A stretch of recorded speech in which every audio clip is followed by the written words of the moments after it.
The next bit of this coding is actually in reference to this one up here. So the previous video was about moving things from workspace 1 to workspace 3. And it says here, do a key binding of super, shift, and then a key. So super, shift, 1, 2, 3, and all this thing here, this atom application, is being moved from workspace to workspace. So that's the idea, is to be able to just switch from there to there. That's this line. But you can also do a super 1. So just clicking by not using the mouse, you just say, I want to go to super F5, X6, X7, 8, 9, 10 or 0. All right.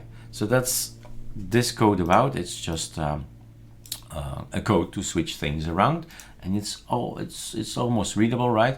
Use index. What index? Well, 1, 2, 3, 4, 5, 10. And this one that's something specific. A chain. Move to that index and then use the index. So focus then.